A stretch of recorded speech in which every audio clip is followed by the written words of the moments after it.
Bonjour à tous. Alors aujourd'hui je vais vous présenter comment on peut isoler la fécule de pommes de terre. Alors la fécule de pommes de terre, c'est l'appellation courante pour désigner l'amidon qui est contenu dans les tubercules de pommes de terre. Alors on retrouve également de l'amidon dans d'autres espèces végétales comme le manioc, le maïs, le blé.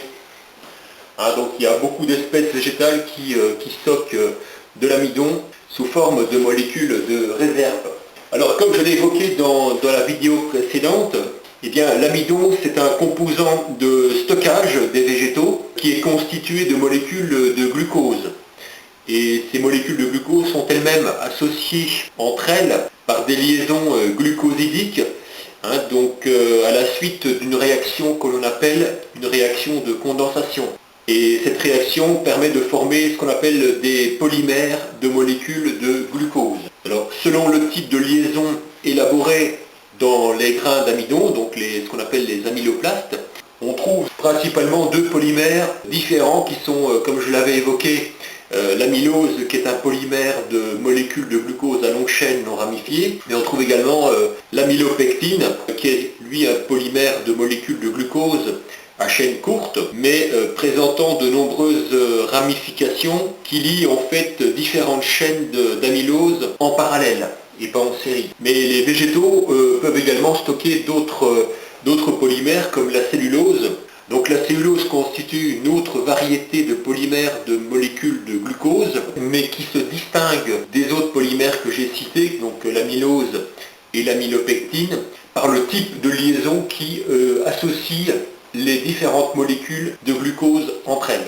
Dans la nature, les animaux sont capables de rompre les liaisons glucosidiques de l'amidon, mais pas de la cellulose. Et c'est important parce que c'est dans l'amidon que les animaux peuvent puiser leurs sources de glucose pour les utiliser à des fins énergétiques. Alors la particularité de la fécule de pomme de terre, c'est qu'elle est constituée pratiquement essentiellement d'amidon et ne contient pas d'autres traces ou très peu d'autres traces de molécules ou de particules telles les protéines ou les matières grasses. Ce qui fait que la fécule de pomme de terre est constituée quasi exclusivement d'amidon. On va tout de suite passer au mode opératoire pour extraire l'amidon des pommes de terre. Donc pour extraire l'amidon, il faut en fait libérer ce composant des amyloplastes, donc ce sont les cellules qui renferment l'amidon dans la pomme de terre. Donc la première chose à faire, pour commencer, il faut éplucher les pommes de terre pour les débarrasser de toutes les structures ligneuses ou fibreuses qui ne sont pas de l'amidon. Donc on commence d'abord par éplucher les pommes de terre. Alors là j'ai sélectionné la variété Agata, mais il faut savoir que toutes les pommes de terre ne sont pas équivalentes entre elles, il y a des particularités qui se déclinent en fonction du goût et aussi en fonction de la texture de la pomme de terre une fois cuite. Alors ici, pour vérifier le rendement que je vais obtenir, j'ai sélectionné à peu près 1 kg de pommes de terre. Et on va donc calculer le montant de fécule que l'on va obtenir à la fin de l'opération. Une fois la fécule séchée, on pourra calculer le rendement de fécule par kilo de pommes de terre. Voilà, donc les pommes de terre ont été rincées et maintenant on va les découper en petits morceaux.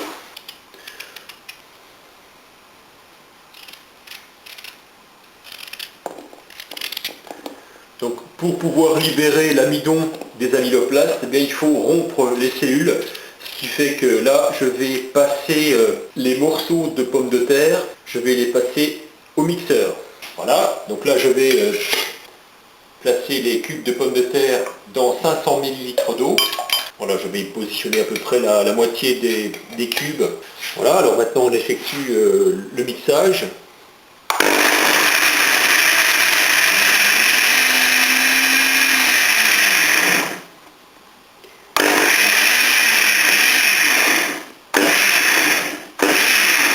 Alors je verse cette suspension de fécule de pommes de terre grossière, je la verse dans un récipient à décanter. et je procède de la même façon pour la deuxième moitié des pommes de terre. Voilà, je fais donc une opération de mixage qui prend à peu près 15 secondes.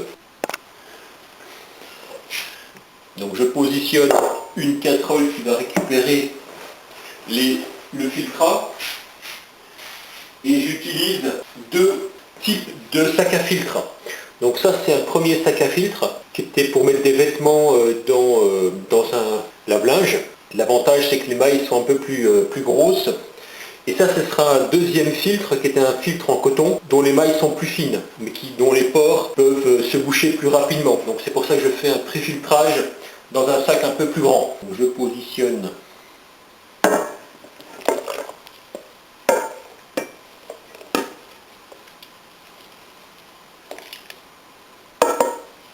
et voilà, on voit bien qu'on a donc un dépôt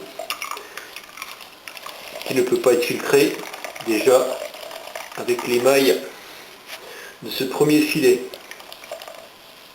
Alors comme il me reste encore un dépôt dans le récipient, je vais rincer le récipient avec le jus de filtration.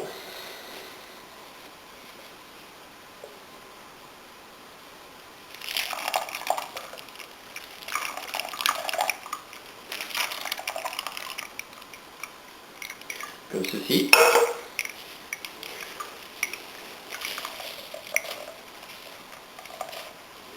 Voilà, je presse au maximum que je peux, sans trop forcer pour ne pas détériorer le filtre. Et le reliquat est donc mis de côté. Je procède de la même façon avec la deuxième moitié de filtrat que j'ai obtenu. Ensuite, je rince le premier filtre et je procède à une deuxième filtration.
Alors on aperçoit que le dépôt est beaucoup moins conséquent, mais il y en a toujours. Il y en a toujours un peu. Alors, je rince encore une fois les récipients pour récupérer le maximum de fécule.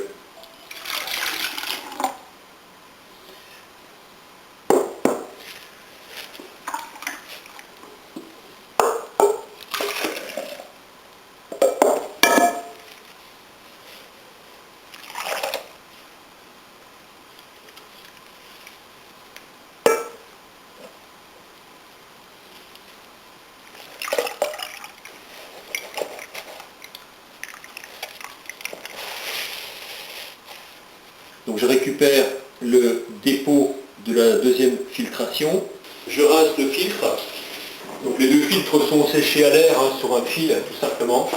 Donc là, la suspension a décanté pendant une petite heure. Et maintenant je vais retirer le surnageant.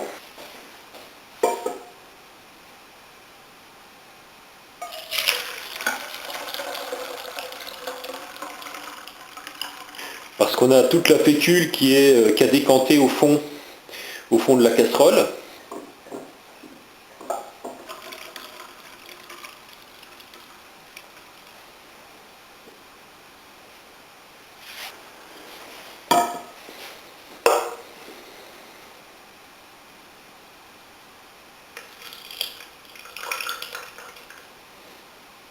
Voilà. Et pour purifier l'amidon qui a décanté au fond de la casserole, eh bien je vais le rincer encore avec de l'eau claire. Je remélange la suspension.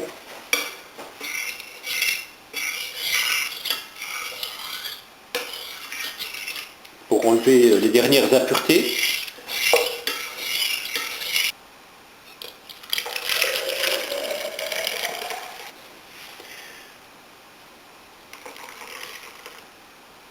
Et je laisse décanter encore 15-20 minutes la suspension. On aperçoit au fond le dépôt d'amidon. Voilà, donc au bout d'un quart d'heure, donc je retire le surnageant. Et on voit que la solution est déjà beaucoup plus claire, mais elle est encore légèrement trouble. Donc je vais procéder à un nouveau nettoyage. Voilà, j'ai rajouté de l'eau claire et je mélange encore une nouvelle fois.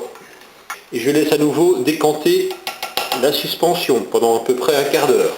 Voilà, la suspension a encore décanté, donc je vais verser le surnageant. Et donc on obtient le dépôt d'amidon, qui est donc la fécule de pomme de terre, et que je vais faire sécher sur un papier sulfurisé.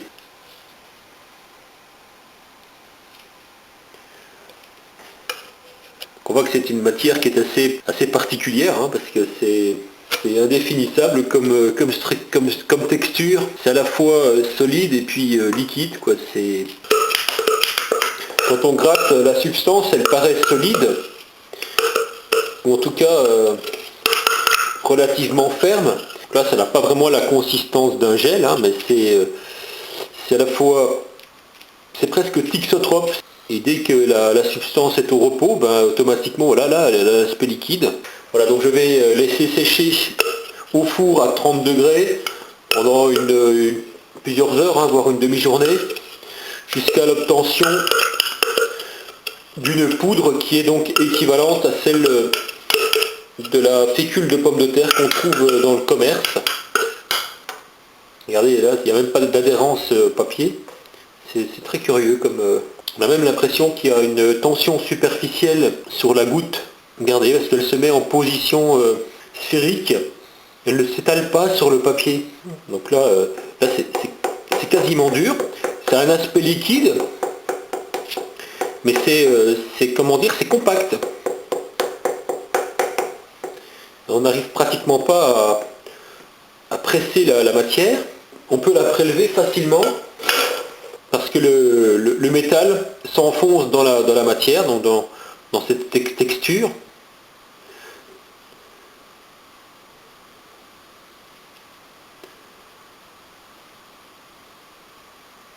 C'est très particulier. Regardez. Et c'est marrant parce que quand on appuie sur la matière, on voit qu'il y a comme un front qui se déplace sur la substance, comme si elle se déshydratait. Et puis quand on la relâche, elle reprend un aspect humide. C'est un petit peu comme du sable mouvant. Donc voilà, regardez.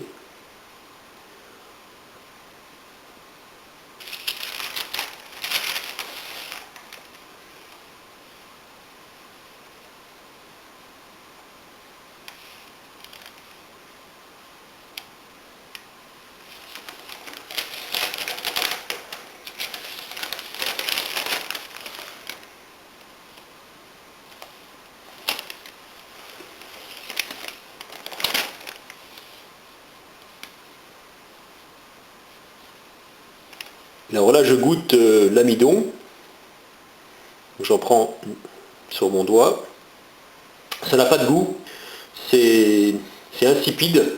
Donc là, on n'a pas d'hydrolyse de la molécule d'amidon dans la bouche, parce qu'on ne ressent pas le goût sucré du sucre qui serait libéré par une attaque de l'action de la salive. Mais par contre, l'hydrolyse se produit dans l'estomac, du fait de l'acidité de l'estomac, et c'est là que le sucre va donc être libéré pour être métabolisé par l'organisme, hein, pour être utilisé par l'organisme. Donc le dépôt d'amidon est maintenant déshydraté, et on obtient donc une poudre de fécule de pomme de terre, bien fine, hein, que l'on peut concasser. Ça ressemble à du talc, hein. Et donc cette poudre donc va être utilisée à différents usages. Le premier usage que je compte en faire, c'est donc de réaliser des bioplastiques. Le deuxième usage que je compte en faire, c'est de fabriquer du sirop de glucose, avec une méthode que je vous présenterai dans une autre vidéo. Et le troisième usage que je compte en faire, c'est donc de réaliser des réactions chimiques qui utilisent de l'amidon en poudre. Voilà, donc maintenant je vais peser la poudre obtenue pour mesurer un rendement de production d'amidon par rapport au poids de pommes de terre.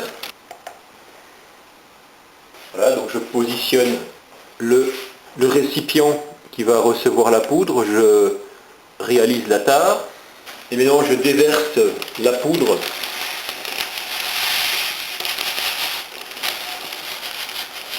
Voilà, j'obtiens 76 grammes de poudre d'amidon pour 1 kg de pommes de terre brutes, c'est-à-dire avant qu'elles soient pelées. Ce qui fait un rendement inférieur à 10%, hein, donc d'à peu près 7-8%. Donc pour 1 kg de pommes de terre, on obtient environ 80 grammes de fécule de tubercules de pommes de terre.